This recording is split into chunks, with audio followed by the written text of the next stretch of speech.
Now, I'll just let everybody join in, and then we'll begin proceedings in about 30 seconds.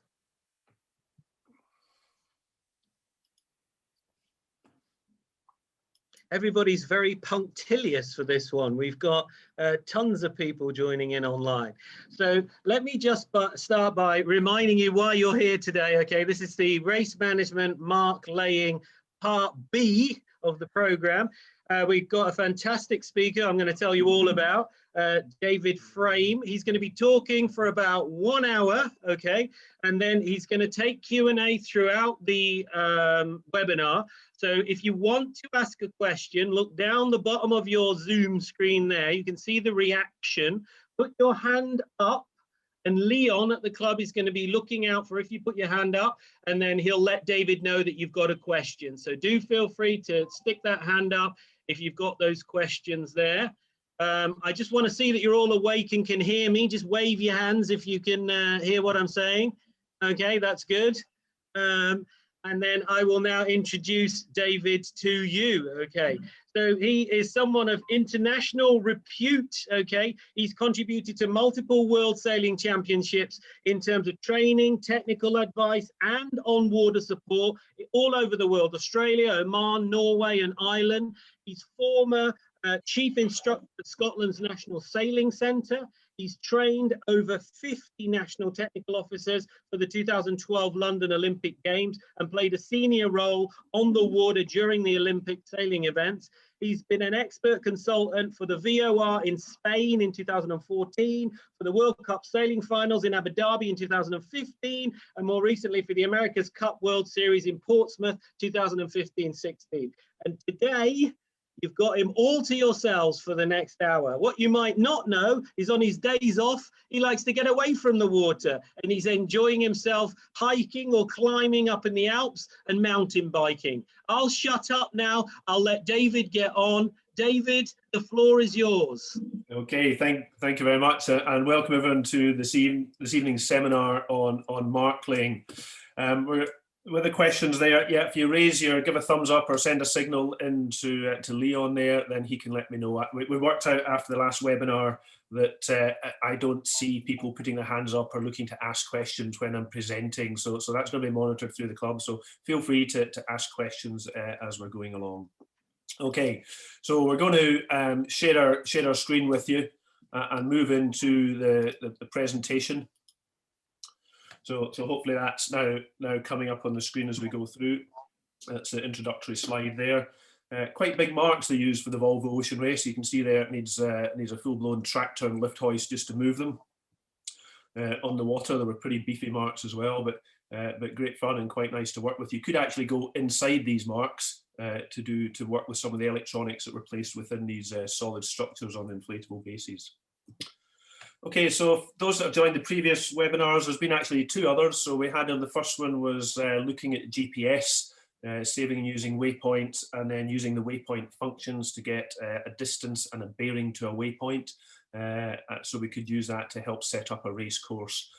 We also introduced the reference point tables to set up the main course marks, and that involves the GPS telling you the bearings of different marks back to what we call a reference point. So we previously covered that off. Last week, the event moved on a wee bit. We looked at the event preparation, sailing instructions, and helping you get all your mark laying kit ready for an event. We looked at some of the personal equipment that you might want to use on the water as a mark layer. And we talked about the distinction between some of the kit you quite often find that the club will provide, and some of the kit you're expected to sort of build up your own sort of toolbox over a period of time with mark laying stuff that you need. We also looked at the mark laying system within Hebe Yacht Club, and we had stressed the importance of having a system so that mark layers were interchangeable. If you were picking up somebody else's mark, you knew exactly what to expect and you weren't left with a big mess of sort of fangled and tangled ropes if we're all doing the same thing. And then we spent a wee bit of time just looking at what we meant by the axis. So when we're setting up a race course, it's a lot of the time it might just be in the wind direction, but if there's any tide running, then the tide needs to be factored into the direction to the windward mark as well. And we use the term axis rather than wind direction because it may involve tide. And even if there's no tide, it might involve an average wind over a race course. So it's not just one particular wind. So that was previously. So now moving on to this webinar, we're going to move on to some that we're now on the water, folks. So previously we've been on the shore and getting ready to go out. And this final webinar is really just, we're going out in the water and we're going to start racing. So we're going to look at some of the practicalities of putting the race marks into the water. There's two different methods really of setting the race marks, and we'll look through these.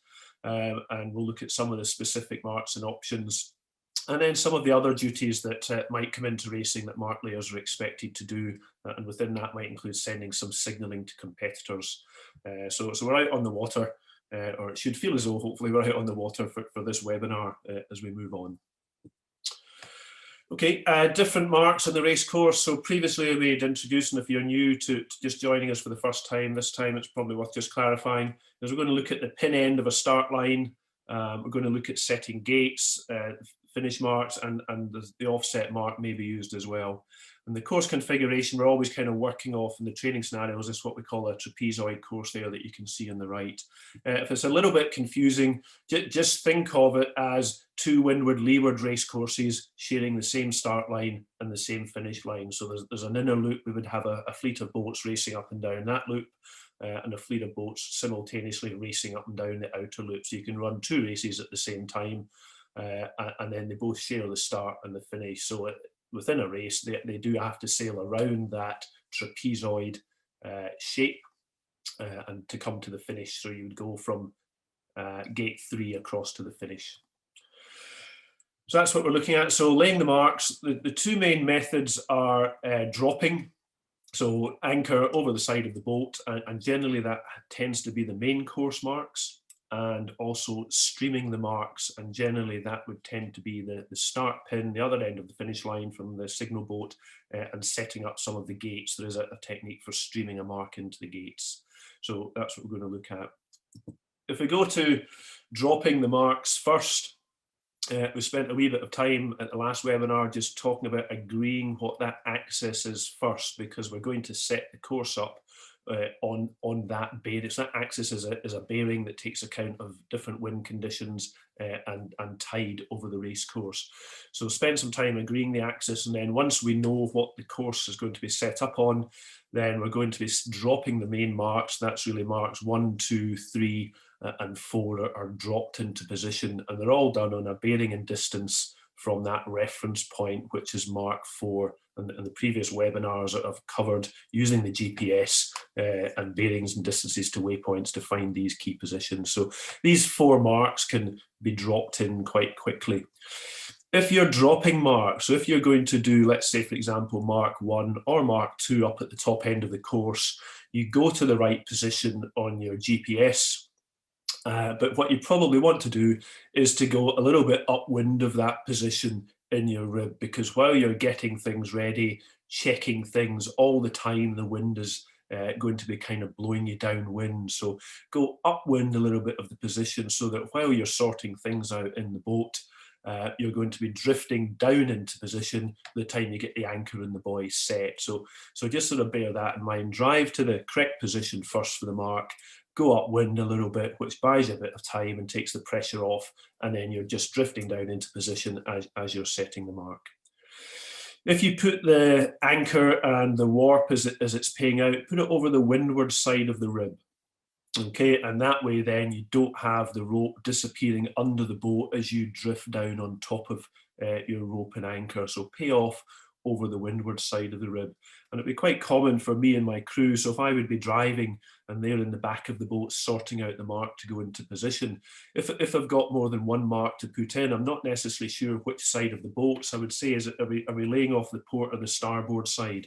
And then I would turn the rib appropriately so that if they said the starboard side is where the anchor's on in the back of the rib, then I would turn the boat to port so that the starboard side is the upwind side and we're paying out off that windward side. If he'd said it was on the port side, then I would turn the rib to starboard. So the port side of the boat, where all the equipment is in the back of the rib, becomes the windward side, and then I can pay the rope out. Control the line a little bit. Don't just chuck the anchor in and let all the rope spin out of control as it trundles out the side of the boat.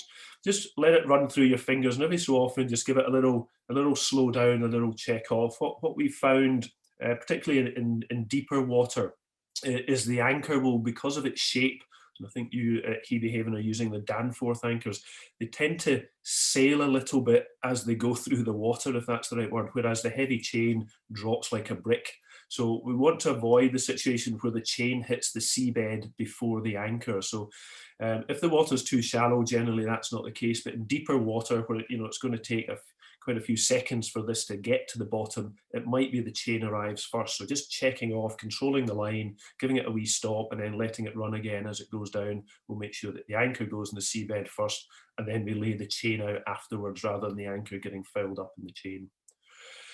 Once you've got the anchor on the bottom and then the chain on the bottom, you want to just make sure your anchor is going to be biting in. But what we need to remember here is we're not anchoring a rib, we're anchoring a very lightweight inflatable mark. So that anchor is unlikely to hold. You're not going to anchor the rib because we're not letting out 4 times the depth of water. The line's going to be considerably shorter than that. So it's unlikely that the race mark anchor and ground tackle is going to be able to anchor the rib. So while you're sorting things out, just watch that you'll feel it biting, but at that stage, if you feel a bite, then you pretty much need to let it go, because if you keep holding on to it in the rib will just keep dragging it further and further downwind and potentially out of position. So once you feel it bite, put the mark in the water and things like that, so it's ready to go. So don't hold on to it for too long. You just need to make sure that the line is long enough, so you'll feel it getting to the bottom, the weight will come off it as it pays out, and you need a few meters after that really just to allow for any rise in height of the tide, and if there's any swell running, so the height of the swell, so you would allow for that. Okay, so it's that sort of dropping marks that would get marks 1, 2, 3, and 4 quite quickly into the water. And if you've got 4 ribs, then these marks can potentially be set simultaneously. They're all going into the water at the same time. So using that reference point sheet in the GPS allows us, if we've got the number of ribs, to get the main course marks in actually simultaneously and very quickly. Once you've dropped your mark into the water, just go back to it in the rib and physically just go alongside it and put your GPS as close as you can to it, and then just mark the position of the mark in the water. So don't try and mark it as you're laying it. Give it time to settle, a couple of minutes, and then just go back and enter it into your GPS as a waypoint. And if you can give it a name, all the better. So particularly if you're doing a few marks. So if you're at Mark 1, just call it Mark 1, M1 or something in your GPS. This is particularly useful because it means you can make sure you can go back to it 10 minutes later and put the GPS beside it, and hopefully it will tell you it hasn't moved, or indeed if it has moved, you'll be able to see in the GPS that it's only moved, sort of 20 or 30 meters, but it now seems to have settled. It might take it a wee bit of time to bed in. If you see that it's constantly moving, then you know you've got a problem. The other big advantage of saving the position of the mark in the GPS at this early stage is later on, is if we decide that we need to increase the length of the beat and move that windward mark upwind by 0.1 of a mile, the fact we've already saved its position means we can easily measure that 0.1 of a mile upwind. We're not trying to do that at the same time. So saving the marks once you put them in is a good practice to get into. If you need to adjust the mark, if you find once it's settled that it's too far upwind, then that's quite an easy problem to solve. You can drag that mark downwind. The bigger problem is when the mark settles, or if it's been dragging a little bit, is you find that it's too far downwind from position. Then it's very hard to drag a mark upwind and accurately reset it. Okay, so if the mark's too far downwind, it's usually quicker and more accurate to lift the mark and just have a go at resetting it by dropping it over the side of the boat. And if you had to move a mark, then maybe just consider adding a little bit more weight or letting a little bit more line out before you put it back in. So dragging marks upwind to try and reposition them is very challenging, and we'll have a wee look at that with a picture a wee bit later. So dropping is really for the main course marks. Streaming marks is the other option and the way that we do things. And really this is the opposite of anchoring. So when we anchor, we put the anchor out first, it's attached to the chain, it's attached to the rope, and the last thing that goes into the water is the race mark at the top of that system. When we're streaming marks, what we do is the opposite. We put the buoy out first, then we put the rope out, then the chain, and we keep the anchor in the rib. It's going to be the last thing to be lowered down. So that's what we mean by the opposite of anchoring. And this tends to be done off-grid. So we talked about these main course marks being dropped into position. So these are our on-grid. So if you remember, the on-grid, refers to that big list of all the numbers on the reference point tables that we've looked at in the previous 2 webinars. So the streaming of marks is really done for marks that are off-grid, because the position of the mark is relative to an adjacent position. It's not relative to the reference point, either the committee boat or gate 4 on a trapezoid course. So it's relative to another boat. So for example, the pin end of the start line, the position of that is relative to the position of the committee boat, not to any of the other marks on the course. If we're going to be setting a gate, the second mark that makes it a gate is in a position relative to the previous mark, not to the committee boat or the reference point. And effectively, we're going to tow the race mark into the correct position. The wee diagram there showing that we stream the buoy full length of line with the anchor in the rib until we're in the right position, and we're moving generally upwind. And then we drop the anchor when the mark is in the correct position. I've put the mark there in capitals because we don't drop the anchor when the rib's in the correct position. We need to drop the anchor when the mark's in the correct position. And that can be a wee bit challenging because that mark could be, 40 meters out behind us, depending on the length of the rope. And this streaming marks is pretty much used for setting the pin end of the start line and leeward mark gates. So if we have a wee look at start lines first, 49 or start line there. So the length of the start line, and the race officer will advise on this, but there is a little kind of formula that the race officers are working to, and that's the number of boats times the length of the boat plus 10 to 50%. So in 49ers, 4.9 meters, times the number of boats. If you've got 10, so that's 49 meters plus a discretionary 10 to 50%. And the discretionary bit is really just because there's other factors. So it could be the size and maneuverability of the boats. If it could be that actually if they're big heavy yacht racing, then the margin for error, if there is going to be collisions, is the significance of an impact is much more severe. So you might build it up to 50%. But the sea conditions as well might dictate that discretionary increase in the length. If it's a wet and windy day, or are we all drifting about? It would come into that. And if there's current running as well, then we might want to think about factoring that into the length of the start line. But the race officer themselves will advise on the length that they're looking for. And the line, we're looking to stream this mark in at the pin end of the line there. So it's going to be square to what the axis is that we've previously agreed and what we're going to be working on. So I have a little diagram here. Hopefully this will work. We can measure out. So if the race officer says he wants the start line to be 100 meters long, let's say, then the first thing we need to do is to go to the committee boat, mark that in our GPS, and then come at 90 degrees across the axis and measure that 100 meters. So we find the position that the buoy needs to be in. We're not going to put the buoy there just yet. We just need to find that position and find that right length.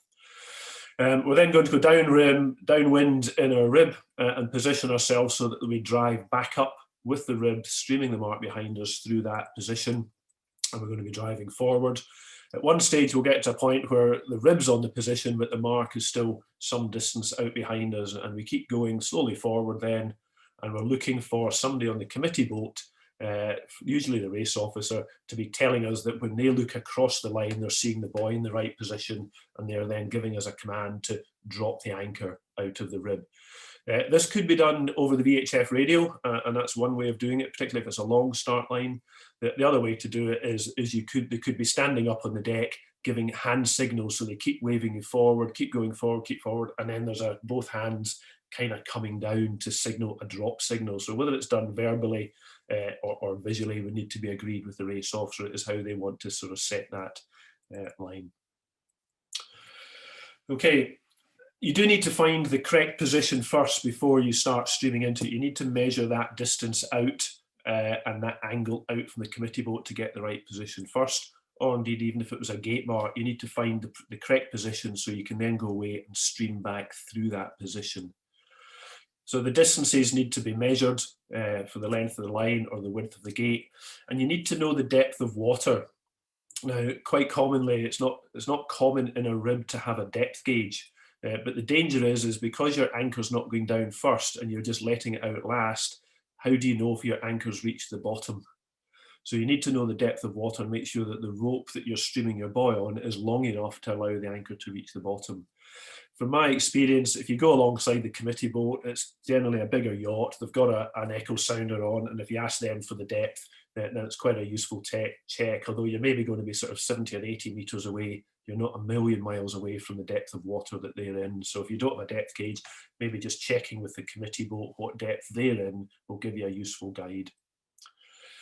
You just need to think about the direction of streaming. So if there is only wind, then streaming into the wind is a little bit easier, and that's tend to be what we do. But if there's a little bit of tide, then that angle of stream to go through the right position might change, and we'll have a little look at that just in a minute or two. But we're going to go downwind first, and then we're going to stream the mark, and then we're going to start coming upwind. So don't stream the mark downwind and turn round. Go downwind and then set it up out the back of the boat. Make sure you've let the full length of line out. We don't want to keep 2 or 3 meters of line in the rib plus the chain and the anchor. So when we get the drop command, then that's going to affect the position that the buoy is going to be in. So we want to be kind of full length of the line with just the anchor only in the back of the rib. And then when we get the drop command, we let the mark settle, we drop the anchor, and then we can go back and then we can check the position of it. We can get a transit back to the committee boat to see if it moves. We can put it into our GPS and we can make sure that it's going to be staying there. And again, once that mark's set, if for any reason it needs to come back downwind to change the angle of the start line, then that's easy. We can adjust downwind, but it's going to be very difficult to move the pin end of a start line upwind by dragging it upwind, and we'll look at why that is in just a little minute. Okay, I've got a wee note here to go to whiteboard, so I'm going to try and see if I can stop sharing the screen there and just come in and share and draw some pictures for you for that.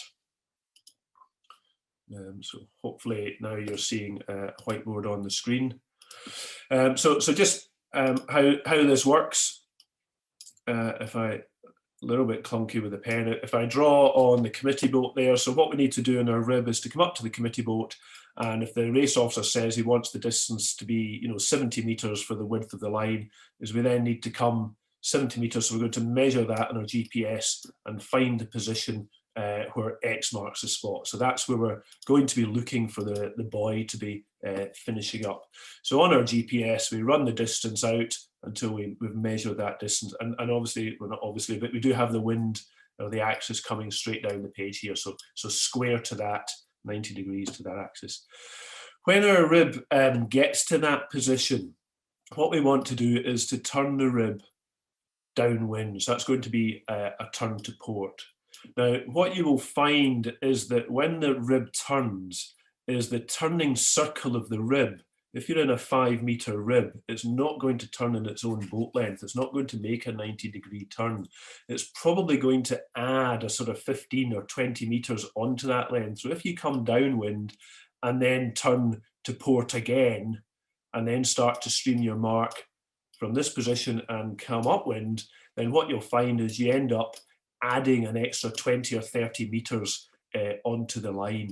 So what we recommend you do is just do a sort of, this isn't high speed, but when you're motoring across, put the wheel right over and do a hard turn, so we're keeping the distance as short as possible. And when you come downwind, if you turn the same direction and turn the same way, so the same rate of turn, then that should bring you back up through where X marks the spot. So don't turn left to go downwind and then turn to starboard to go back upwind. You're going to increase that length of the start line significantly. Turn to port both times with the same rate of turn each time, and then that should bring you back or pretty close to being back through that spot. Okay, so from downwind then in the rib, so we're turning downwind, we come into this position down here, and we're then getting ready to, out the back of the boat, is to stream the mark and to start motoring forward as we come up here. So we're getting closer to the position with the buoy behind us as we come into the mark. And as we saw in the animation, we're then looking for that communication from the committee boat. Now, if when you're streaming up, if you overshoot the mark, and because the race officer's maybe been doing other things and he's not communicating with you, it can be a real pain, because you need to go all the way back round and redo this stream upwind, because it can be a real pain. So if you make sure that you're speaking to the race officer as you're streaming up and before you get to the X marks the position spot, and make sure you've got these communications and he's giving his hand signals, that'll make things easier, because you really don't want to overshoot the mark from that position.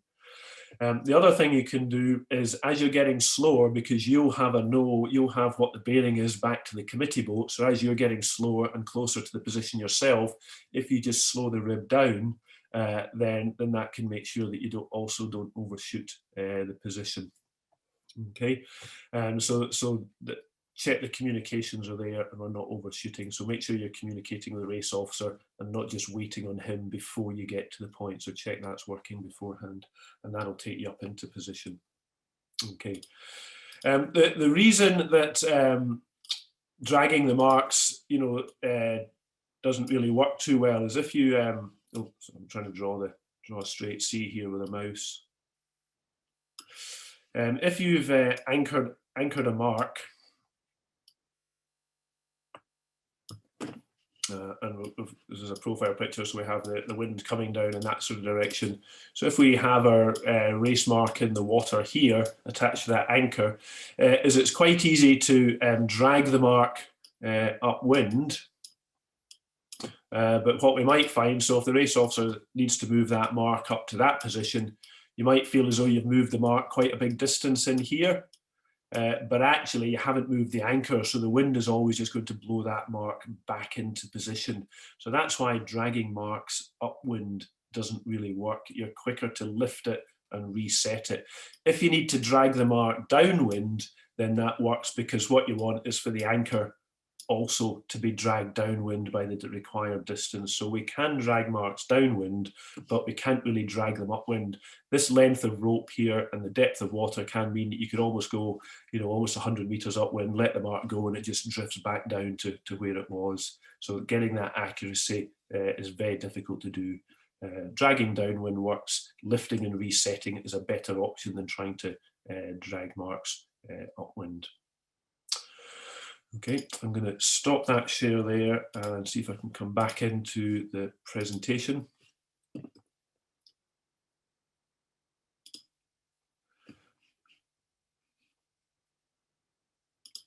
Okay, so a bit there on sort of streaming marks.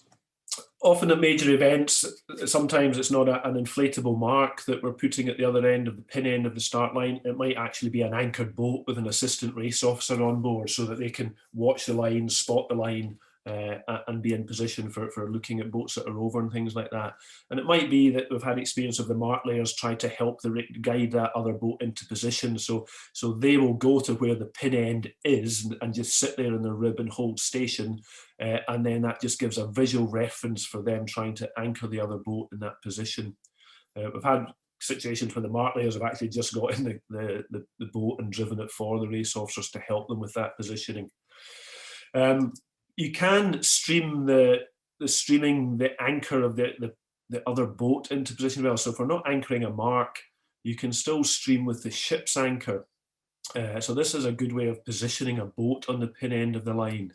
So you put a small buoy on the end of the ship's anchor and you stream that out of the back into position, just as you would as though it was the race mark. So, but this is using the main boat's anchor. And you stream it into position and you get the drop on the pickup buoy and you drop the boat's anchor over the side. So the boat now doesn't have an anchor in it, so you drive the boat back round and you pick up this little pickup buoy that's hopefully in the right position. So it's the same as streaming, but instead of using a lightweight anchor and a race mark, we're using a boat's anchor and chain and warp. We always need to make sure we don't lose that, so we put a buoy in the end of it, we tow the buoy into position, and then we just drive the boat back round and swap the boat over for the buoy, and that can work quite well. It tends to be that there's plenty of spare rope as well in a ship's boat, so that'll allow adjustment. You sometimes just have to think at the pin end of a start line. If boats are starting down that end of the line, we just need to make sure that any rope coming from either the boat over the bow or indeed from the race mark that we've just streamed in isn't close to the surface, because centreboards, keels, dagger boards, as they have a go for a pin end start, are going to be very close to that. So sometimes you need some extra weight to make sure that that line is going to be under the water and clear of any boats passing close to it on the windward side. Streaming mark sometimes goes wrong. A couple of things to be aware of. Yep. David, we have a question here from Hebe Yacht Club. Could you go back to that previous slide and explain it a little bit more clearly? I myself am not 100% certain what you are meaning. Is it possible to draw it on the whiteboard? Yep. Yeah, let me just see if I can draw a picture of that. Share screen, so whiteboard.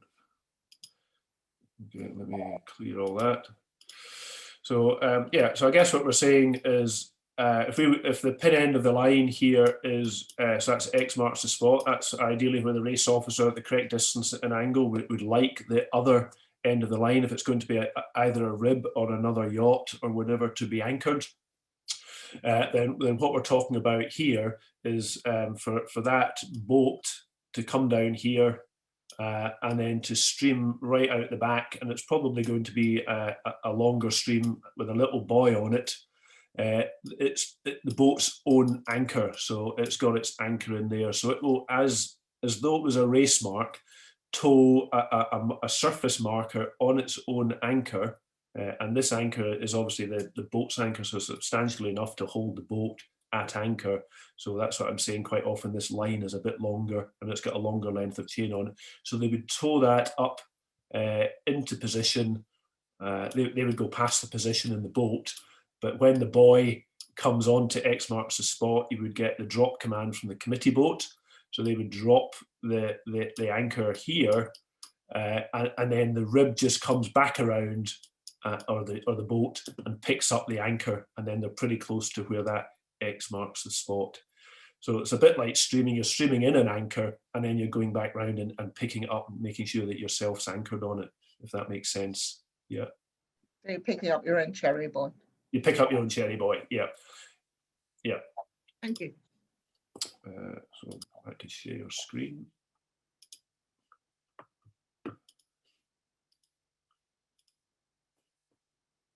I'm trying to find just where we left off there. We were down here.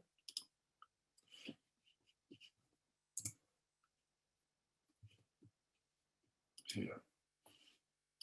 Okay, so hopefully we're back to the main presentation, folks. So a couple of things just where it can go wrong. The obvious one being the picture there, you're streaming ropes and things out the back of a boat, and you've got a propeller there, so we need to be careful of that. The other one is the race officer's distracted or not communicating, so you're busy trying to stream into position and they've been distracted with something else going on in the committee boat. So make sure you have those communications when you start the stream, particularly even if it's just visual signals, that you can actually see them and that they are doing the visual signals or on the radio or wherever you're going to communicate it. So make sure you've got these communications, so you're getting the commands. So give them a wee shout on the radio to wake them up early. If you overshoot the desired position, you can drag the mark back a little bit, but it's going to be quite hard to do. So as you get closer to correct position, is just start slowing down. So you're just creeping forward the last few meters. So we try and get it spot on first time, and we've got the communication with the race officer. The tangle of line prevents streaming. So obviously this is where the crew comes in. There's a driver of the boat. So this line needs to be paid right out the back. We don't want a big tangle in the middle of it. It needs to be running pretty straight and smooth out the back of the boat. Generally, coiled ropes will tend to have kinks in them, so flake down, just run through the hands and flake it down on the boat will help it run out as you drive forward with the buoy getting pulled behind you. So tend not to coil ropes and then just undo the coils and hope it will run. Flake it all out, run it through your hands first, and that will make sure it's less fangled. Watch for ropes around the propeller, as I say. So if you slow down too much and you've got a sinking rope, then the rope might start to sink down towards the propeller. So this isn't a fast maneuver, but sometimes stopping or going too slow can add that in as a problem. But hopefully you've also got the crew just keeping an eye of what's happening out the back of the boat as they're paying this line out. Obviously from a crew's point of view, so make sure they don't have a rope round their leg. You are driving forward, there'll be a little bit of tension there in the line. You're towing a race mark upwind, so make sure that it's not round their legs or anything like that, that the rope is running freely out the back of the boat. And if it's quite a long stream, so if it's deep water, you know, and we've laid start lines in sort of 80 meters of water using this technique. And in between races, there was a lot of dinghies around the start trying to just, you know, get a feel for what was happening. They were out in the race course early, and we were trying to tow 100 meters of rope out the back of the rib. So they weren't able to see that that was what we were doing. So just watch for sailors crossing any streamed ropes out the back. And if you do have a big long tow because of the depth of water, then maybe just think about having a guard rib, you know, somewhere halfway down the stream, halfway down the length of the rope, just to warn sailors not to sail between you and the mark. It might not be obvious to the sailors that you and the mark are actually connected. So just be aware of that. Okay, is there any questions on streaming and start lines? I guess just a wee pause there for that.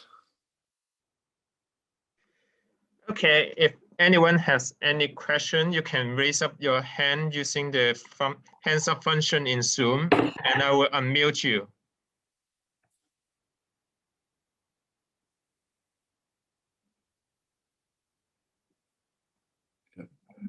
Okay, anybody has any question? No?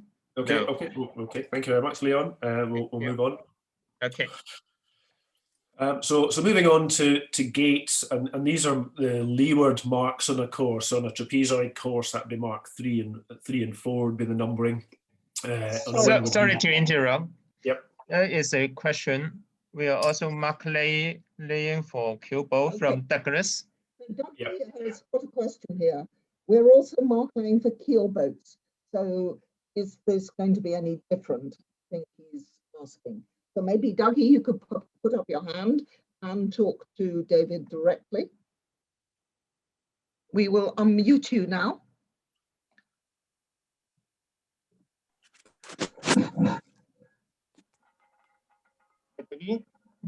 Yeah, hi guys. So could you explain your question, please? Just to emphasize that we're also mark laying for keelboats quite often, and some of those keelboats have 3-meter keels. So making sure that the buoy is properly weighted and that they're not going to catch their keels as they round the marks is going to be important for Hebe's mark layers. Yeah, I think that's a good point, Dougie, because of the depth of the keels, but equally, if they're going for a pin end start, they will be as close as they can be without touching that mark as they cross the line. So, you know, potentially that they could be within inches of a start mark, and with their keels going straight down that close to the mark. So it does need to be, any line needs to be held well under the water by the weight system that you've got. Yeah, good point. Okay, so we're moving on to gates, common on dinghy racing courses, but and keep coming in a little bit more to the keelboat side of things as well. So the most windward leeward courses have a gate as the leeward mark, and this requires 3 boat length circles around each mark. So this has got to do with the racing rules of sailing. There's overlaps and different rules at the mark as you come within a 3 boat length circle. This is the racing boat length, not the rib boat length.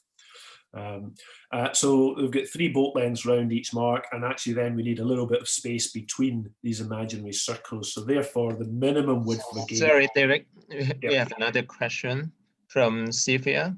Sylvia, okay. I will unmute you.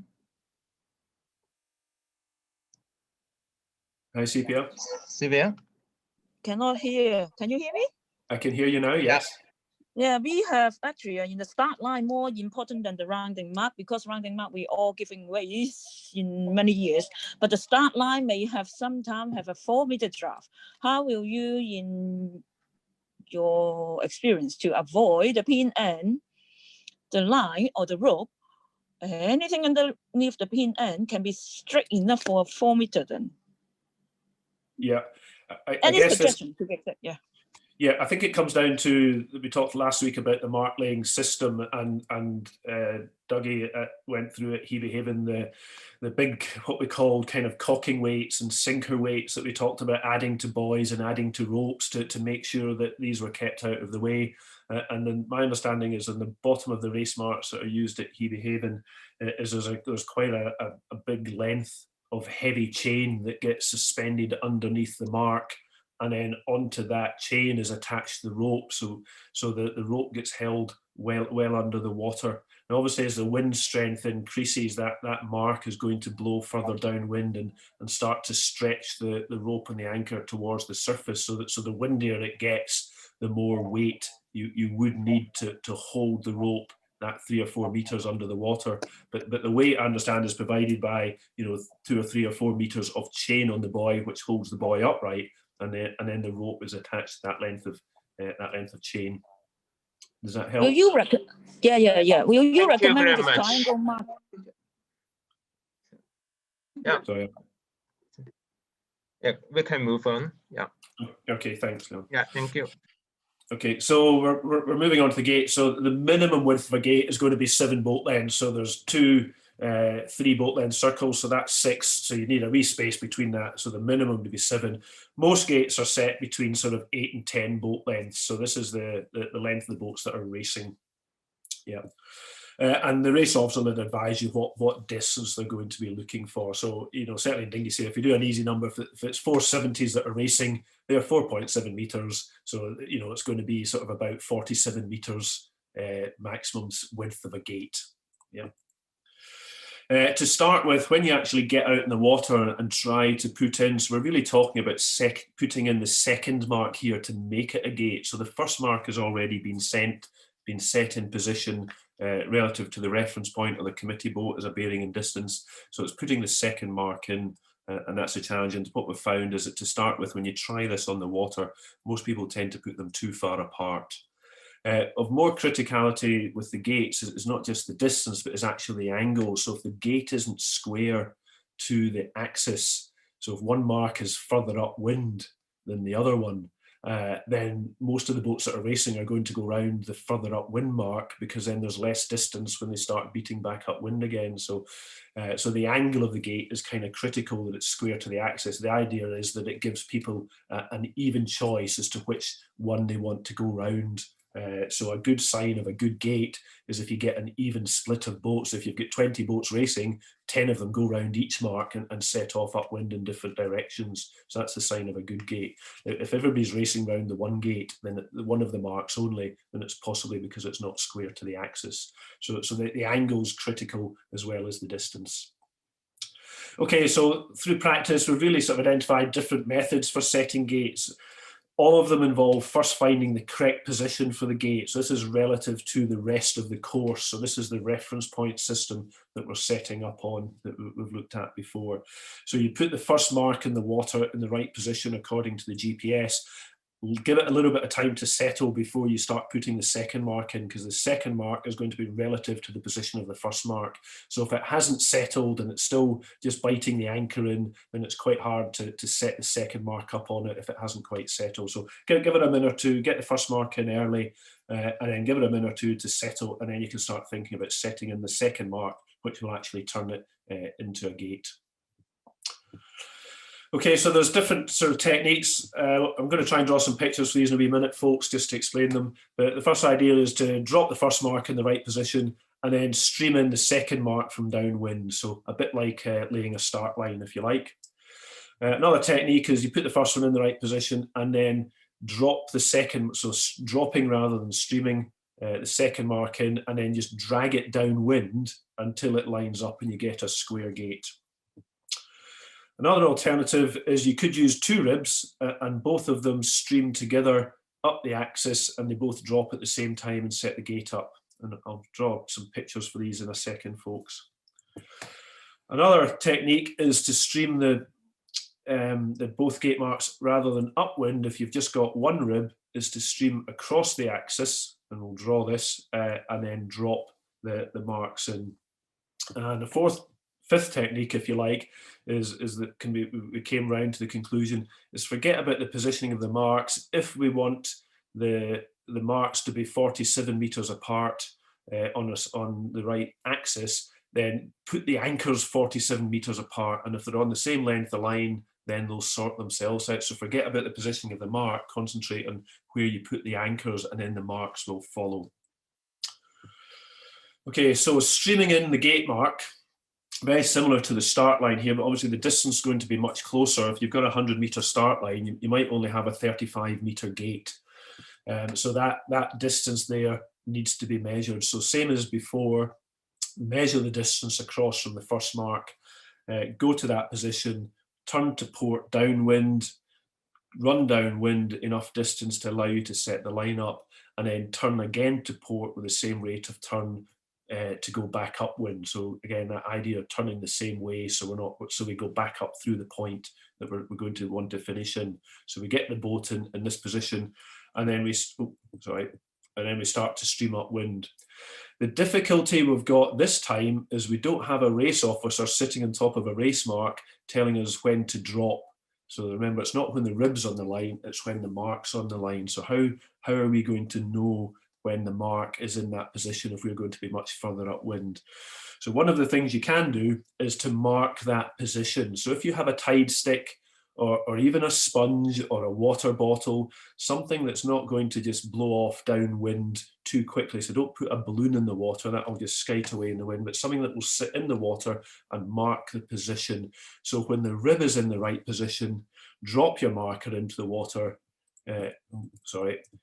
continue to go forward, and then when the buoy is towed up so that it's now next to the marker, that tells you when to drop the anchor. So this can actually be done without somebody needing to communicate to you. You just need to mark when you're in the right position, the rib, put a little marker into the water. When the buoy gets to that position, when you're towing it up, let your anchor go.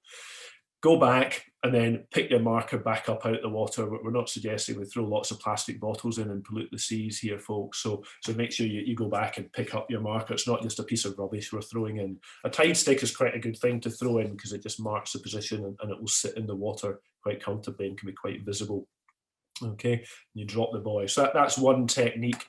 Technically, you could use that for the start line as well. If your race officer is not really working with you, or you're struggling to communicate, once you've found the position, stream back through it. When the boat's in the right bearing, drop the marker in and then release the buoy when the buoy arrives at the marker as you're towing it upwind.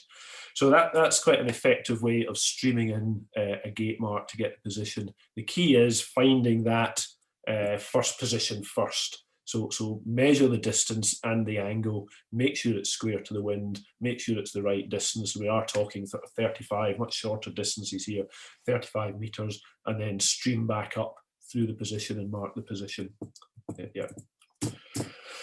Okay, go to whiteboard. We cue for myself here to stop the share there and reshare so we can draw some pictures for you. Clear all that stuff out. Okay, so that was the technique for streaming the mark in. The other one we talked about was dropping the mark in. So if we've got the first mark, let's just say in the right position, and we're looking to lay the second mark, so we get the position. So X marks the position. So if the water's not too deep, and it doesn't really work in deep water, is just to go upwind from that position, drop the mark over the side of the rib, so it'll end up anchored upwind. And then what you can do, if it's needing a little bit of adjustment, is just go up to it with the bow of the rib, maybe put a little piece of rope, the rib's painter, just around the webbing straps in the bottom of the mark, and then just bounce it back down, drag it down, and the anchor and the rope just gently down into position. So it's the opposite of streaming. We're going to go upwind, go to where we need to go, turn upwind, drop the mark, let it settle. If it's too far upwind, then we can just gently drag it back down into position. So in shallow water, with short lengths of line, that technique can work quite well as we go through things. So that'll work just as well if it's shallow. Clear all drawings. Okay, so the other one then was just thinking about if we've got our first mark again in the correct position, and we'll just say X marks the spot of the second mark. So the other technique that we had was, could we have, sorry, let me just clear this one, I've forgotten what we're drawing. So this time we're talking about 2 ribs streaming marks in. So we'll put in, that's where we want the position according to our GPS, that's where the mark should be. Then what we could have is we could have 2 ribs working together, so they come downwind. If they're working with all the same equipment, which we talked about last week, they both set up their streaming of the marks as they come into the buoy. Just put the red marks on the end. So you have both of them kind of navigating. So one of them is maybe going to be checking the distance between the 2 ribs. And if you've got a rangefinder or even by eye, that can be quite easy to do. And the other rib is kind of navigating up to this position where the mark should be. And if both the ribs are on the same bearing at 90 degrees to the axis and they both drop at the same time, so they both motor forward up this way, and then they're communicating with each other, they both drop at the same time. If all else being equal, so the depth is not going to be hugely different, they're maybe only sort of 35 meters apart, the 2 ribs, and they're communicating with each other, then the marks will settle in a parallel position to 90 degrees to the axis. So 2 ribs could stream, and that's quite a quick way of setting the gate. It involves 1 rib, and this rib here might have to, you know, I'll move in or out a wee bit if I'm looking too close or too far apart. And this rib here is maybe doing the navigating. Okay, we've got 20 meters ahead, so they're looking at this distance here, how far do they need to get before they're in the right position, and this rib's looking at how far apart they are. So there's a bit of teamwork involved between 2 ribs to set a gate. That can work. Particularly useful, it's about the only way, if you need to move a gate upwind in a hurry, with just 1 rib, it's really not going to work. It's the only way if you had to shorten a course and move a gate closer to a windward mark to shorten it, that it's going to work. So 2 ribs would stream upwind. So that's one possibility.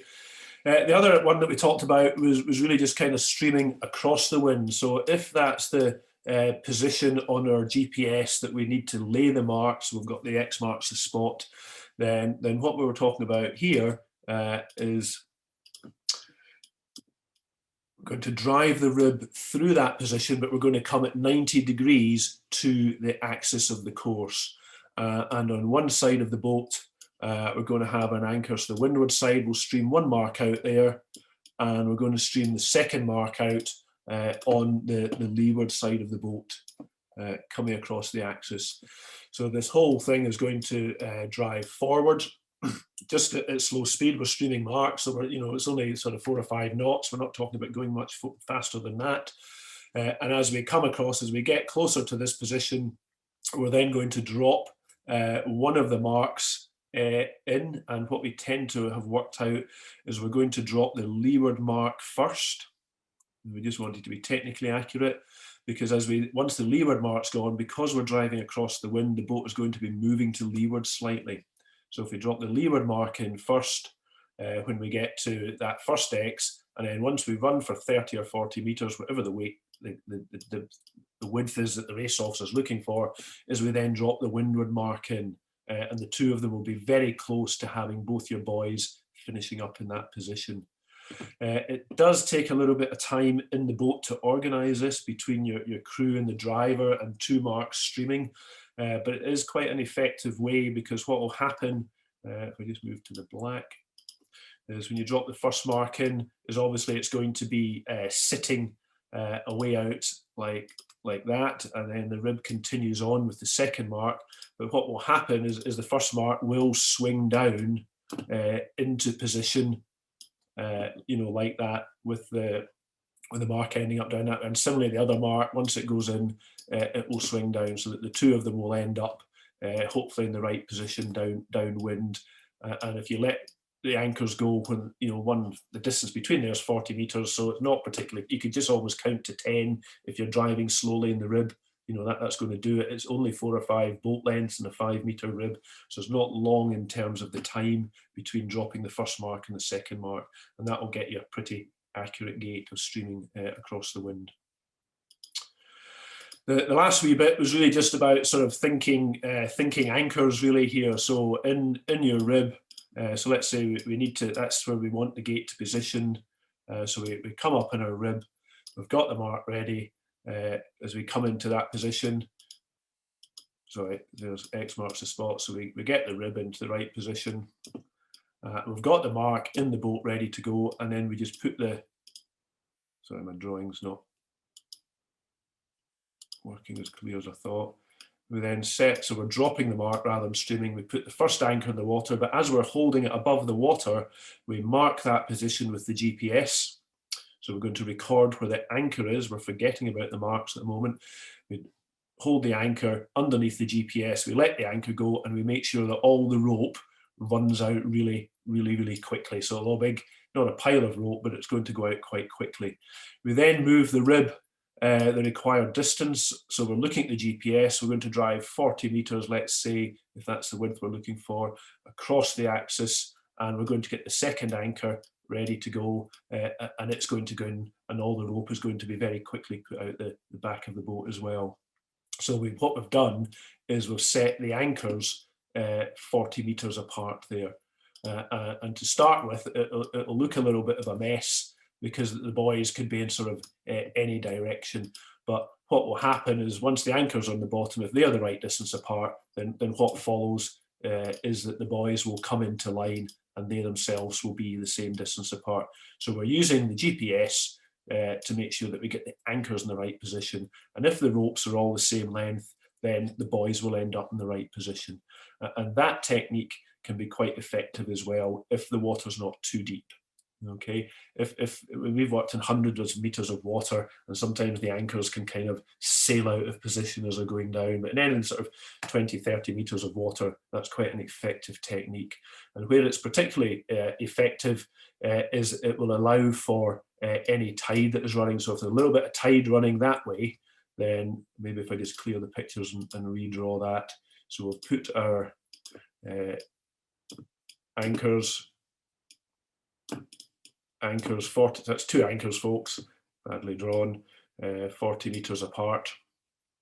Then what will happen is if there is any tide running, so if there's a wee bit of tide running that way, then obviously that's going to set the buoys off in that direction. But what will happen is, yeah, they might be a few meters offset, but they will still be parallel to the axis and they will still be the right distance apart because they've got to follow what the anchors have done. So if you get the anchors right, the buoy will fall into place if there's tide running. And if there is a strong tide, that's quite a useful way of trying to set a gate and get it accurate. Okay. So I think if I now come back to the presentation, maybe is there any questions on that?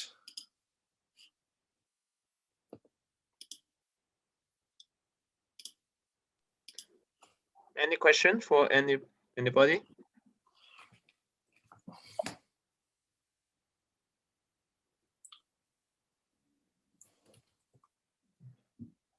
No. No. Okay. No. Okay, so that was just on the whiteboard, sort of covering that. We get the right position first. We could go upwind. We could stream one in from downwind like a start line. We can go upwind and then drag it back into position. We can use 2 ribs and stream them both up the axis with a bit of teamwork between them. One of them measuring the distance between the ribs, the other one navigating the correct position. Or we could have a look at streaming them both across the axis from one rib and dropping them over the sides of the boats at 90 degrees. Or we could just, if we get the anchors in the right position, then the buoys will fall into position. Okay. What we tend to find with gates is the GPS accuracy over these short distances. So if we're measuring meters rather than half a mile or measuring miles, then the distance can be a wee bit less reliable. So sometimes rangefinders to go and check the distance between them, quite expensive. But in terms of getting some mark-laying equipment, quite useful because it allows a real accurate setting of the gates and the distance. If you don't have a rangefinder, just use your eyes. Does it look right? You know, if we're talking 35 meters and you're in a 5-meter rib, you know, it's only you know, sort of 6 or 7 boat lengths and things like that. So have a little look at it compared to the size of your boat. Does the width look about right? Another wee animation here, just thinking about the angle of streaming marks for a gate mark. So here we've got a wee bit of tide running across. So if you're going to stream a mark in and there is a bit of tide, then what we'll find, if that's the position we need to be in, then we need to adjust the angle of stream so that when we drop Oh, sorry. So as we come in, so is there tide running or not? So once you put the first mark in, what is quite useful to do is to go and look at it. And if you can see the direction that the rope is traveling underneath it, so if it's not hanging off the anchor straight downwind, if it seems to be at an angle, then it's maybe a little bit of tide is affecting that. So if you can look at the angle that the rope is streaming off in towards the anchor, so go up to the buoy and have a look at it on the windward side and see if you can see that under the water. And then if you can, you're really trying to gauge a bearing, because that will affect the angle of stream.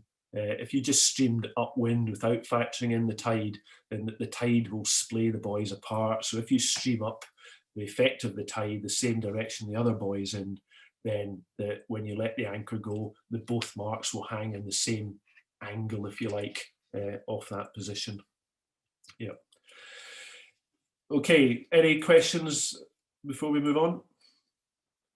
I really coped with my bad drawings. Hi, everybody. If you have any question, you can hands up or leave message in the chat box.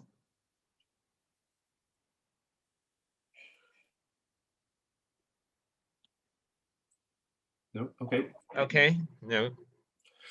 Okay, so that's putting the marks in the water and setting up the race course. Other things you might have to do as a mark player out in the water, you might have to record mark roundings, sail numbers as boat go rounds marks, and you can get sort of pre-forma mark rounding sheets for that, rather than it just being on a scrap of paper. So there are mark rounding sheets available, so it'd be worth clarifying with the race officer, do they want mark roundings as they go round? It might be that they maybe don't want mark roundings, but the race officer would just like to know the time of the first boat going around the mark, so they can try and work out if the race is running to schedule. Is it taking too long? Is it going too fast? Do we need to adjust the course? So just when the first boat goes around the mark, that can be useful just to radio that back to the race officer.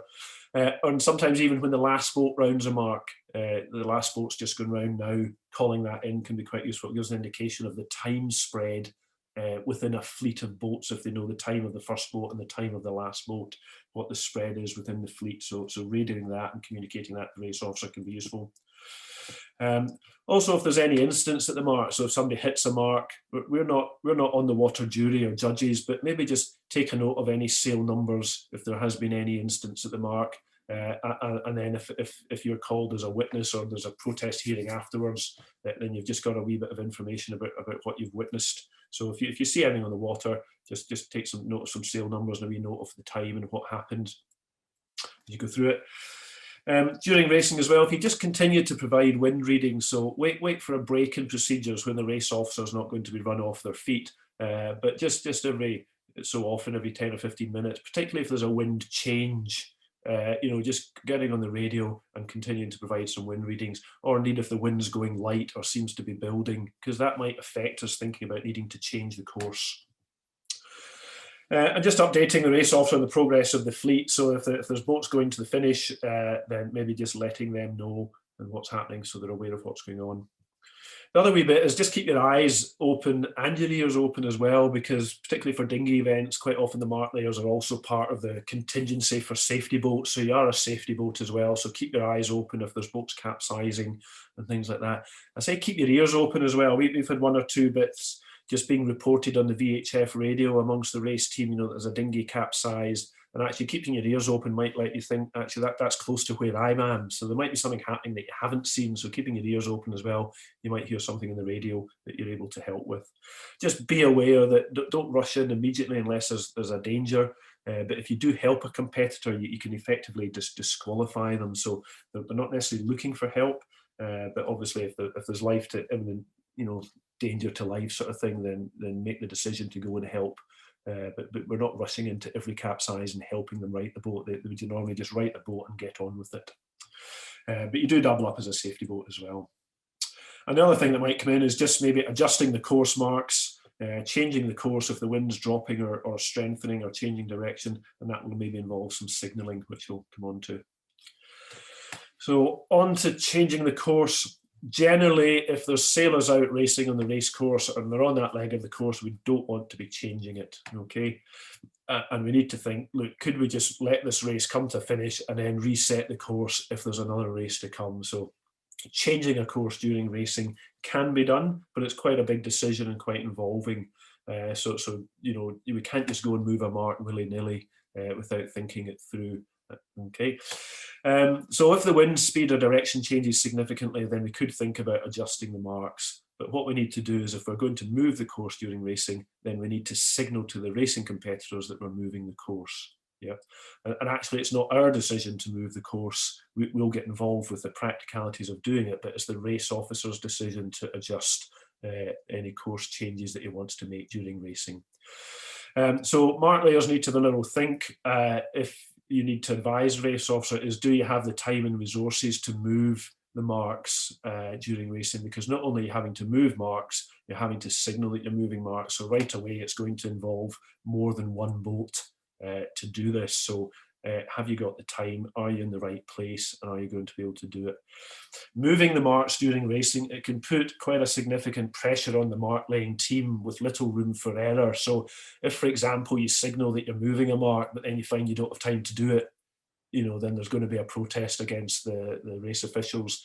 Equally, if you move a mark and you haven't had time to signal it, then there's going to be a protest against the race management team. So it puts a bit of pressure on to do this. So just be sort of clear about that. There's little room for error.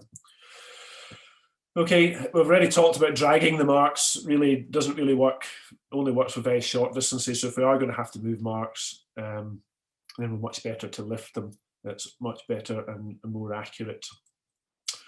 If you have a spare set of anchors and ground tackle and a pickup float, quite often it's easier just to recover the race mark, buoy off the anchor and go back and get it later, and then use the spare set to reset a mark.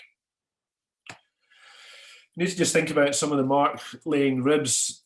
We need to carry signal flags if we are going to be involved with changing courses to help with the race management.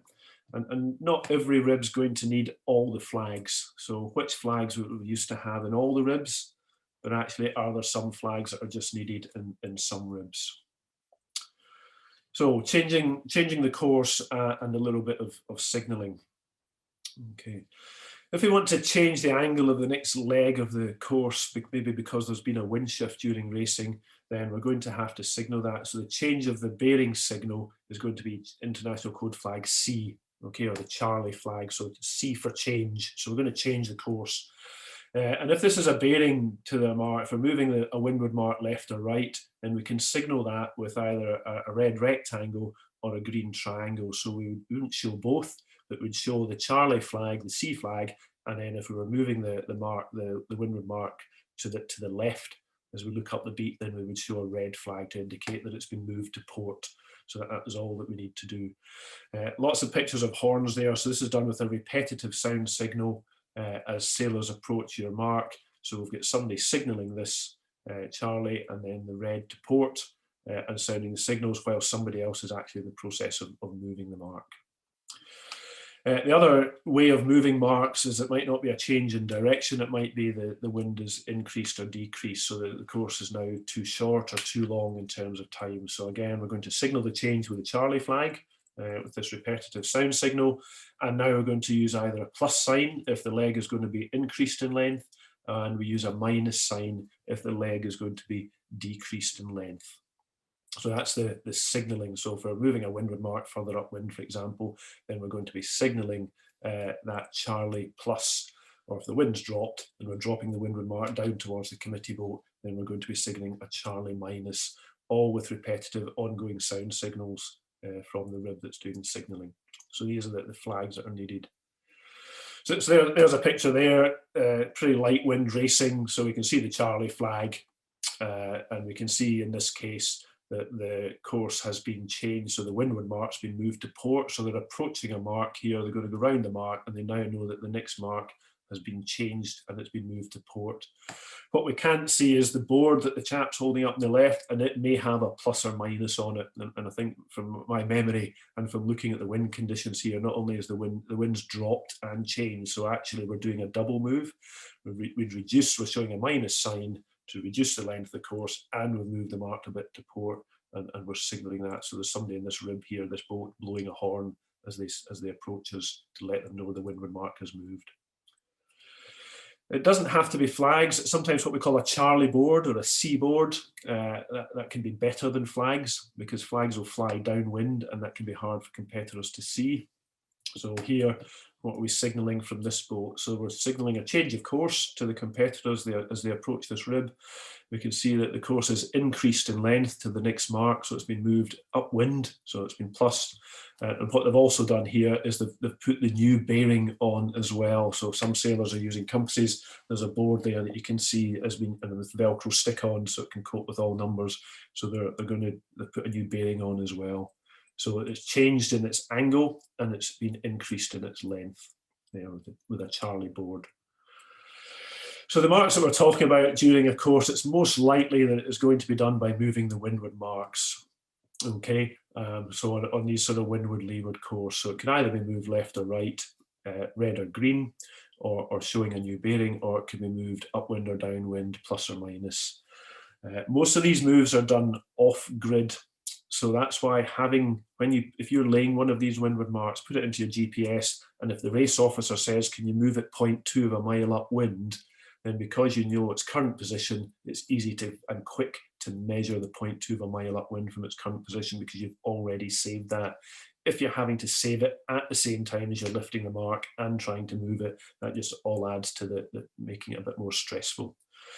Okay, so we're just moving the mark a fixed distance from where it was, so not from the reference point system. Okay, moving and resetting gates can take much longer, so we would not really want to be moving gates up and down the course if we can do that.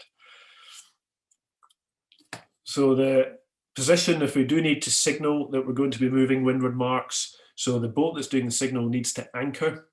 And it needs to have this sound signal, and we've said already that a horn is preferable to a whistle, because quite often the jury will use whistles. So if you're going to signal a change, an increase in the length of the course, if you look there at your gate, so either mark 3 or 4, the leeward gate, almost in a rib, if you go between the gate and start dropping your ribs anchor, then you will pay back. So you want to be about 20 or 30 meters downwind of the gate and in the middle of the gate. So from that anchored position, you can then hold up your Charlie board or your flags to signal what the change is at the top end of the course.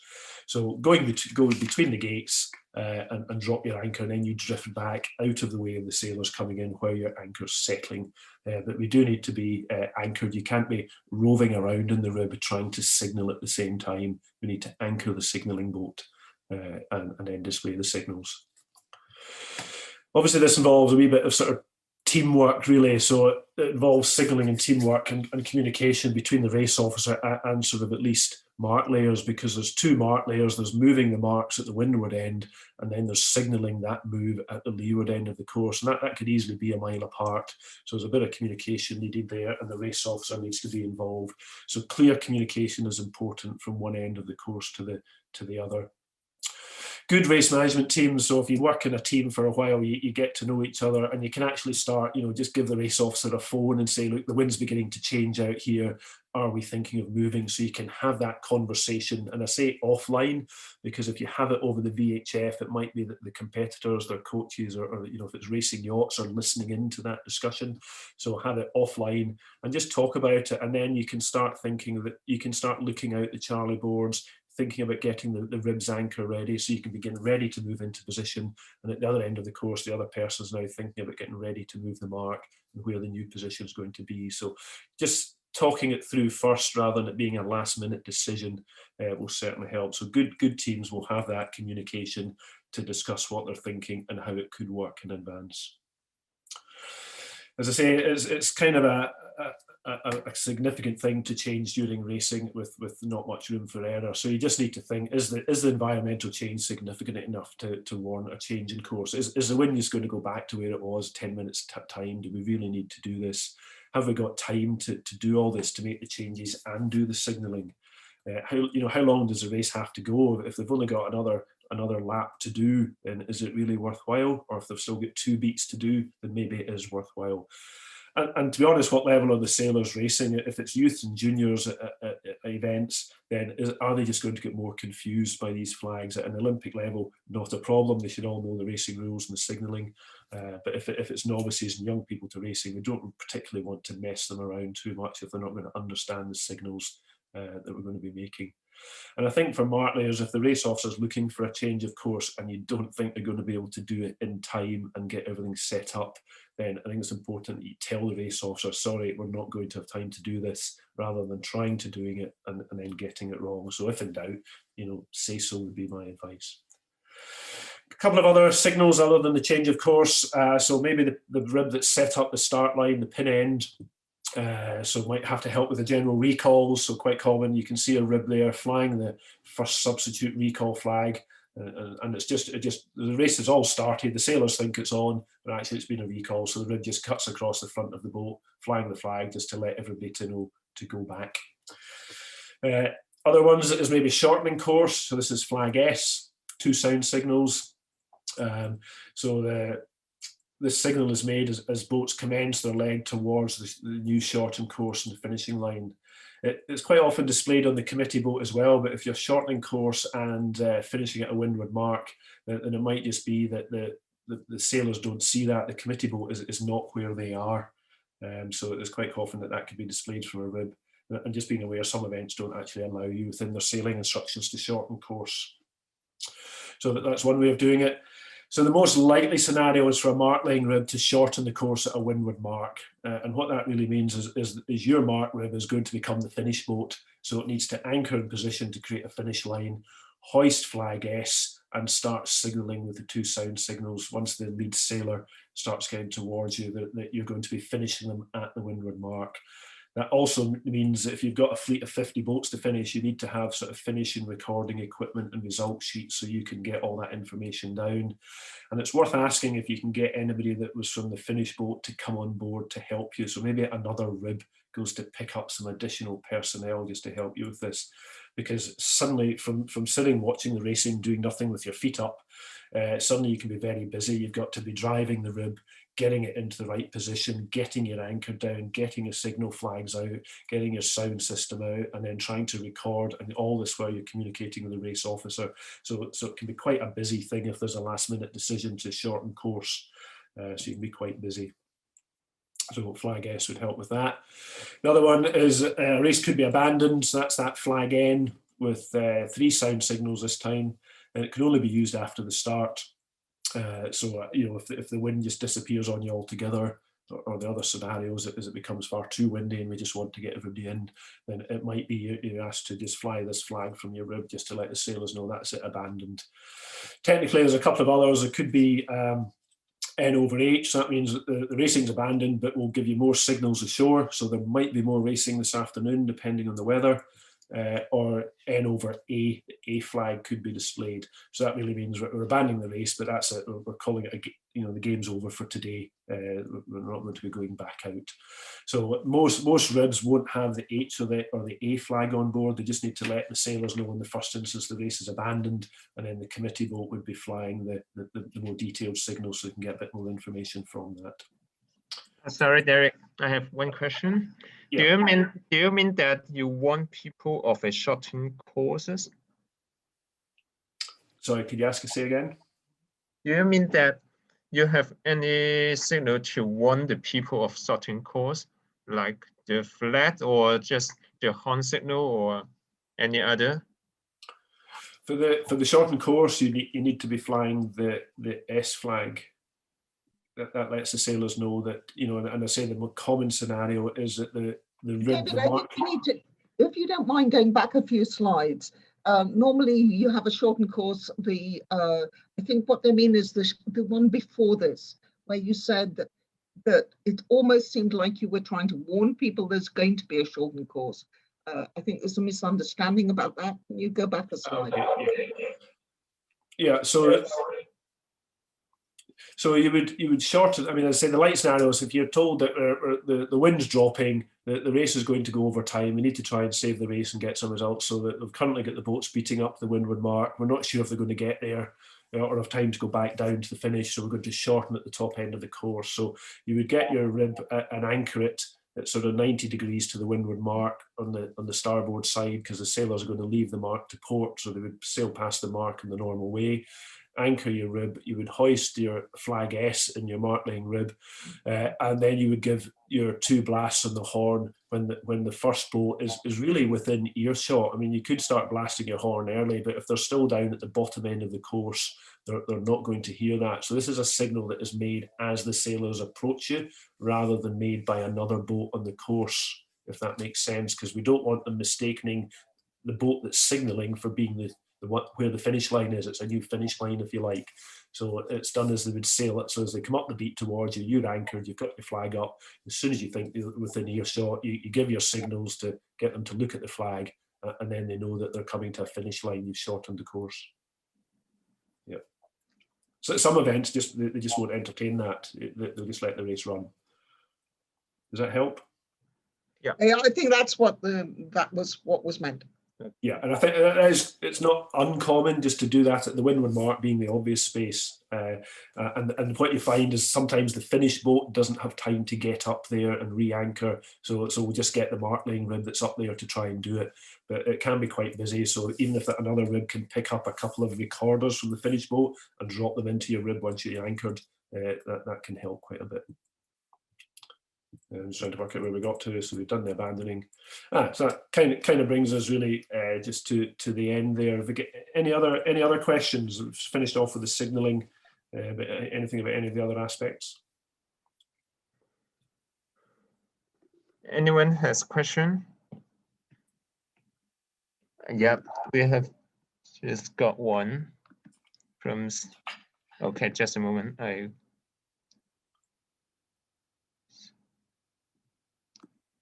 Okay.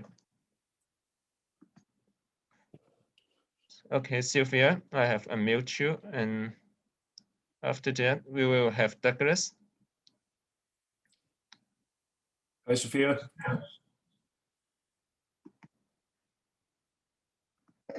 Okay, Dougie first. Sylvia is not here.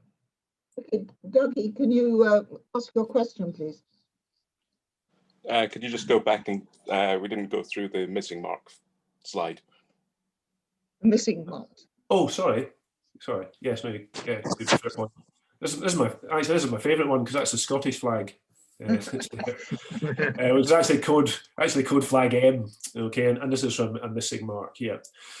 So flag M with just lots of blasts on a sort of horn. Really, it's really just the object displaying this flag replaces a missing mark. So it could be another boat or another buoy. Quite often it could be just the rib. So before we've got a mark missing, is there a way that the first thing is really, can we try and replace the mark, or is there another mark that we can get into the right place in the right time? I guess what this flag does is it allows a rib to become a race mark.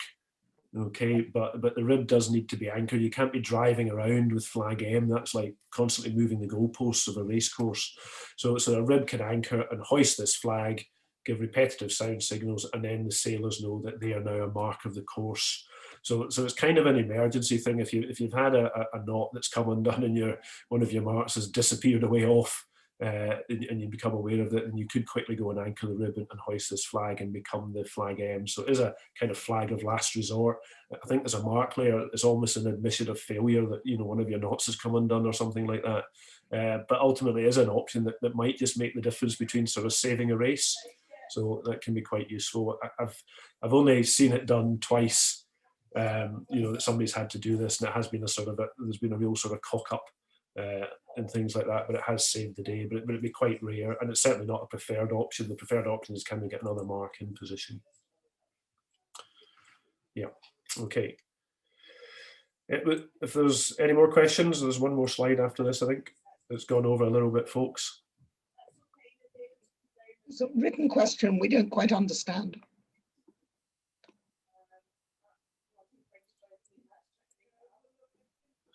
Okay, to move on. Yeah, so. Can you read it? Okay, there we have a question from Sylvia.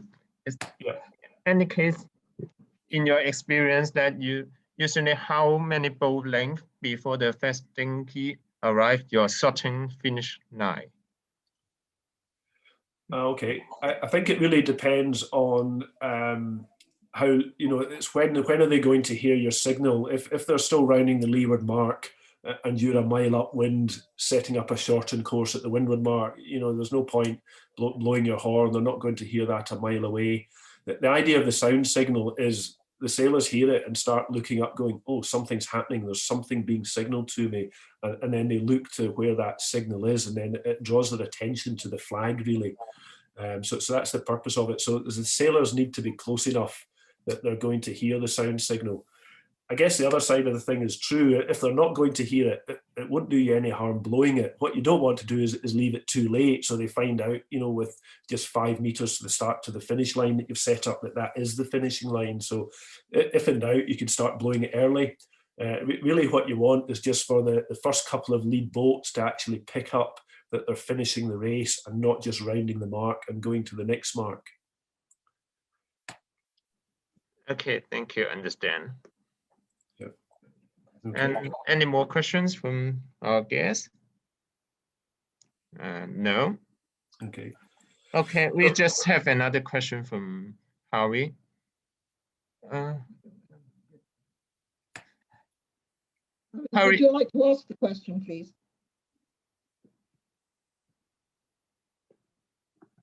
Are you there? Just we're unmuting you. Can you unmute yourself and ask the question? Yes, can everyone hear me? Hi, Howie, yes. Yes, I just have a question about the reference point. So I think for a trapezoidal course with a gate at Mark 4, is the reference point supposed to be in the middle of the gate? Yeah.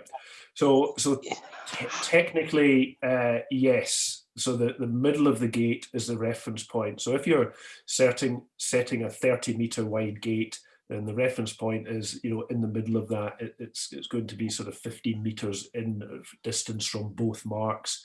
The practicalities of it is it doesn't really matter. It's actually easier and visually more intuitive that the one of the buoys, and typically the starboard one of the gate, is the reference point, because the reference point is really for setting up the windward Mark 1, Mark 2 and Mark 3 positions. So being 15 meters out, you know, at the gate itself, at gate 4 at Mark 4, isn't too critical, because it's actually setting marks up that could be up to, you know, 0.8, 0.9 of a mile away. And if you're doing yacht racing, you know, it could be 1.5 miles upwind. So that 15 meters becomes insignificant. So from a mark layer's perspective and from a practical perspective, it's much easier just to see the starboard gate mark at gate 4 as being the reference point, rather than it being the middle of the gate.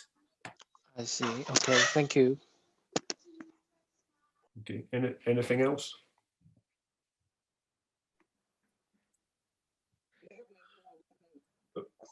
Okay, folks, I think that if there's no more questions, then that's kind of bringing the session to a close. I think, you know, the next steps, my advice to you is gone on a wee bit longer than we thought, but really just the next bit is to get out in the water and put it into practice, really. We've done the talk. It's now time to see if we can walk the walk, as they say. So getting out in the water, get afloat, putting it into practice, maybe just having a practice with some of the GPS waypoint functions that we talked back with. You know, a lot of it comes down to being slick on your GPS, putting numbers in, finding positions, giving things names. That ultimately practice. Sorry. We have one more question from Chris about the distance between the gates. You mentioned the distance between the gate is a minimum of 7 boat lengths. Should it be based on the biggest boat in the fleet, or can the RO use an average? I think the common sense would be on the biggest. If you've got mixed fleet, would be on the bigger boats, because obviously if they based it on the smaller boats, then it doesn't really accommodate, you know, from a safety point of view, the bigger boats. Yep. So it'd be based on the larger boats, so that they would have space to do their roundings in amongst the smaller boats. And for the smaller boats, it might appear that the gate's really wide if there are bigger boats on the course, but that's not too important. That's then makes the point that it's the angle through the gate that is more critical, so that it is square to the axis and you don't have a sort of windward leeward side to the gate, if that makes sense. I think this is a good question, because we do have some really, you know, big boats, 50-foot boats, along with, you know, sports boats as well on the course. So I think this is a really good question. Yeah, and it's a race officer decision. It's part of that one-to-one discussion with the race officer, so that they'll know the fleet and they will advise on the size of the gates that they were looking to set. So as mark layers, we are effectively passing the buck and saying we'll do what we're told. What would you like, Mr. Race Officer? Because we're wanting to work with them, and you know, we don't want to set something that they don't want. Yeah. We've got another question from a Chris. Maybe you'd like to ask it is personally. I don't know, is it this Chris or not this Chris? Hi, Chris. I think we have two Chris's here. Chris with the question. Okay, we have another one. Chris.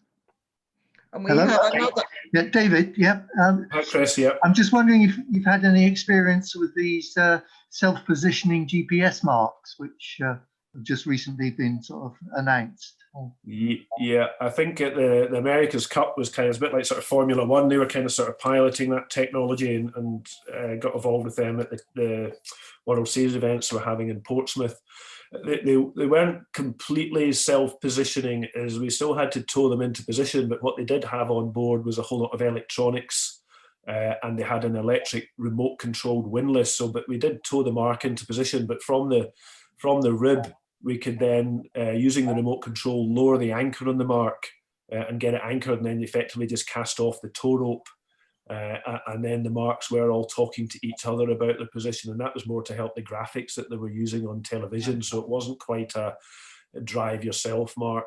Okay. And the positioning of the marks, at the start of the race, we had to get them all as close as we could together. So we almost sort of towed them all the ribs were streaming these marks out the back. And we all got within a couple of meters each other, so that they could check the communication and the calibration between the marks before we sort of set up to position them. And the positioning was done on iPads, so we weren't using GPS, we were using an iPad to get it to the right position, and then using a remote control to lower its anchor. And we were just a towboat, really. Okay, so they're still actually anchored rather than, you know, floating. Yeah, yes, no, it wasn't. Well, it's certainly at that time, unless it's evolved in the last year or two, it wasn't using that, what we would call skyhook technology, where the GPS hooks itself onto a position on the planet under all the satellites, and then we've got bow thrusters and thrusters to help hold that position that you would find on big sort of oil drilling ships. So it wasn't fully incorporating that technology, no. Right, okay. So it sounds pretty expensive anyway, the cost. It was still pretty high tech, yeah. I mean, it reduced the role of the mark layer to be able to work the iPad and tow into the right position and work a remote control. So it wasn't a case of just, you know, putting that into an iPad and the mark did its own thing. We still had to get it to the right place. Yeah. Okay. Thanks. Yeah. Okay. Anything else? We've got one more question. Yes. Helmut, could you unmute yourself and you can ask your question now? Yeah. Helmut, are you there?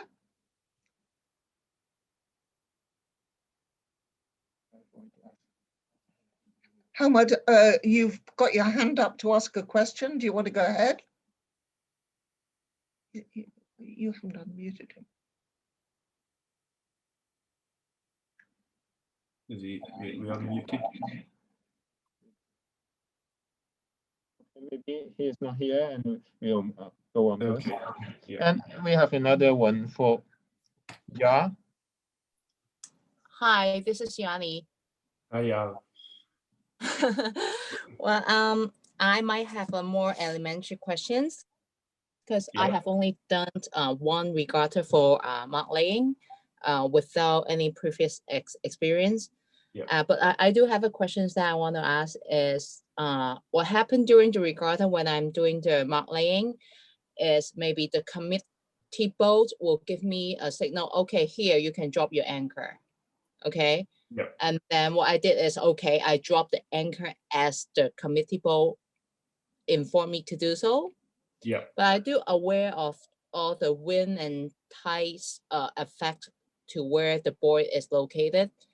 And what happened in the last regatta that I did is I was request constantly to move the anchor more to the left, more to the right, more forward and stuff like that. And after I, attend these 2 mark laying sessions, Yeah. my question is, since I'm on the ribs and I'm more aware of how much the wind and the tide is affecting the angles and the to the buoys. Yeah.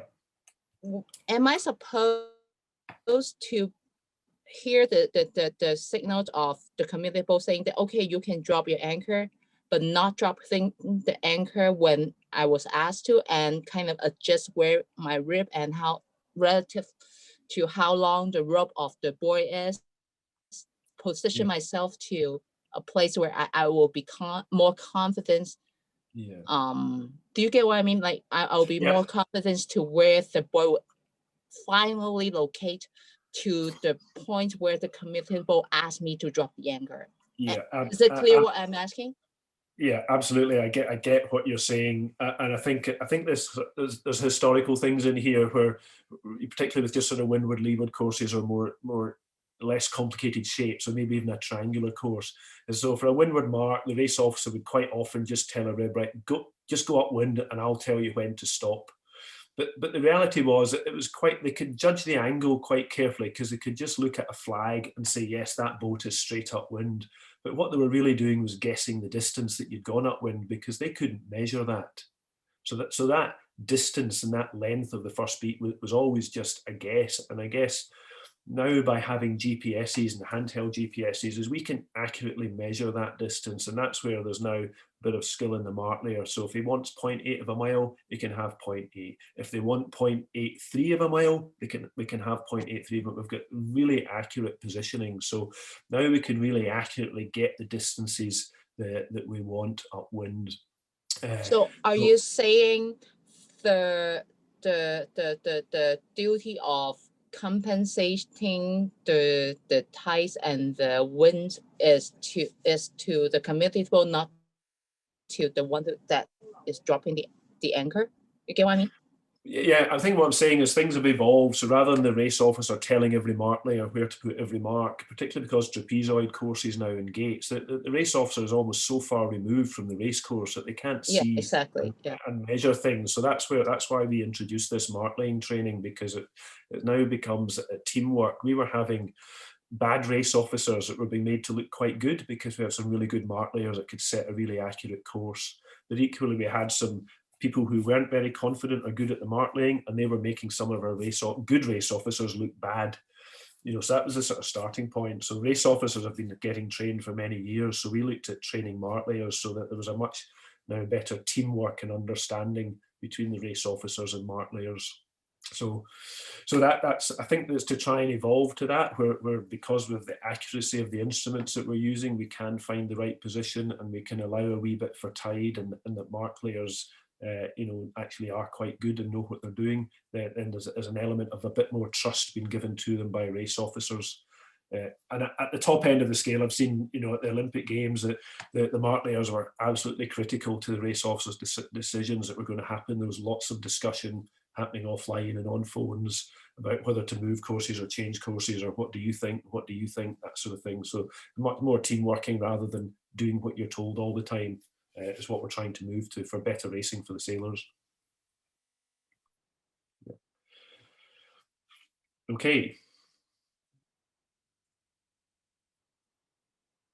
I'm going to crack on with the last slide, and then we'll see if there's any more questions. I mean, I guess what am I saying in the last slide? Go out in the water, put it into practice, practice your GPS stuff in your hands. Practice streaming some start lines. You can do that on your own. Practice setting some gates. Just go out with 2 marks and have a practice away from the race course at some of the techniques we've talked in here, seeing if you can get them set accurately, you know, the right distance and angles apart. So, you know, you can these things just take practice in the boat, setting things up and getting your streaming sorted out. And volunteer for events, you know, try and put some of this into practice. So just think about doing some volunteering through the club there at some of the events that are coming along. If you're a little bit nervous, if you're not sure, if you think it's a big responsibility, then why not just volunteer as a Mark Lane crew first? Go in a rib with somebody who's done this several times before and learn off of them. You don't have to put yourself in at the deep end. That's pretty much from me, folks. Last slide there, you know, go out and enjoy it. I've thoroughly enjoyed it. It's a great way of getting on the water. Yes, you can sit in a safety boat in the water, and safety boats are important, but this is another way of just keeping you active, keeps your brain engaged. You tend to be a much higher level of responsibility as well, just in keeping the racing running. So well worth doing, in my opinion. Okay, thanks very much, folks. Is there any last bits before we wrap up? Okay, I would like to thank you, David, very sincerely for the 3 webinars that you have given Hebe Haven Yacht Club. I think we've all learned a lot. Even those of us who were experienced, we've all had questions, we've learned more, and we are looking forward to a time when you can come to Hebe Haven when this COVID is under control, and you can show us in practice and take us out on the water here, and we can continue to learn from you. And we look forward to that time next year. Yeah. Thank you very much. Yeah, thank you very much. Okay, thanks very much, folks.